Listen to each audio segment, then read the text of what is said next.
अलिबाग तालुक्यातील उमठे धरणाच्या पाणी प्रश्नावर जिल्हा परिषद सदस्य डॉक्टर सचिन राऊळ यांनी आक्रमक भूमिका घेतल्याने हा मुद्दा जिल्हा परिषद सभेत चर्चेचा विषय ठरला। चौल जिल्हा परिषद मतदारसंघातील नागरिकांसह आदिवासी बांधवांना मुबलक आणि शुद्ध पाणी पुरवठा मिळावा अशी मागणी त्यांनी केली। सभेदरम्यान उमठे धरणातील पाणी व्यवस्थापनाबाबत सकारात्मक चर्चा करण्यात आली। पाणी साठवण क्षमता वाढवणे, वितरण व्यवस्था सुधारणा, धरणातील गाळ उपसा आणि गळती रोखण्यासाठी उपाययोजना यावर भर देण्यात आला।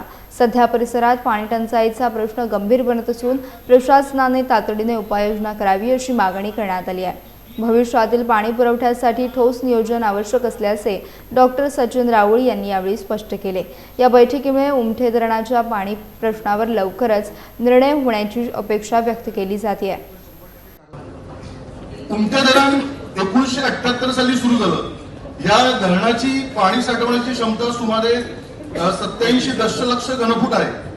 आज जवळपास 48 वर्ष पूर्ण झाली, पण अत्यंत गंभीर बाब म्हणजे या 48 वर्षात एकदाही धरणाचा गाळ काढला गेलेला नाहीये। उमठे धरण 1995 साली जिल्हा परिषदेकडे वर्ग करण्यात आले आहे, पण त्यानंतर आजपर्यंत देखील गाळ काढण्यात आलेला नाहीये। सभापती महोदय, या धरणावर 33 आदिवासी वस्त्या, वाड्या आणि 47 गावे अवलंबून आहेत। म्हणजे हा प्रश्न केवळ एका गावचा नाही, तर हजारो लोकांच्या जगण्याचा प्रश्न आहे।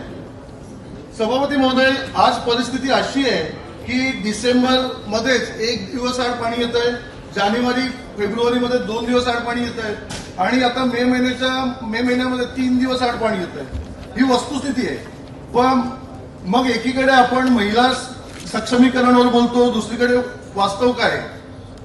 आजही आपल्या भागातील महिलांचं आयुष्य घर आणि पाणी याभोवतीच फिरत आहे। आज पाणी मिळते की नाही, मिळालं तर किती वेळ मिळेल आणि नाही मिळालं तर पुढे कधी मिळेल याची काहीच खात्री नाही। ही परिस्थिती बदलणार कधी? अध्यक्ष महोदय, आपण इथे मोठ्या विकासाच्या योजना, प्रकल्प घोषणा करतो, पण माझा सरळ प्रश्न आहे की मूलभूत गरजा पूर्ण होत नसेल तर हा विकास नक्की कोणासाठी?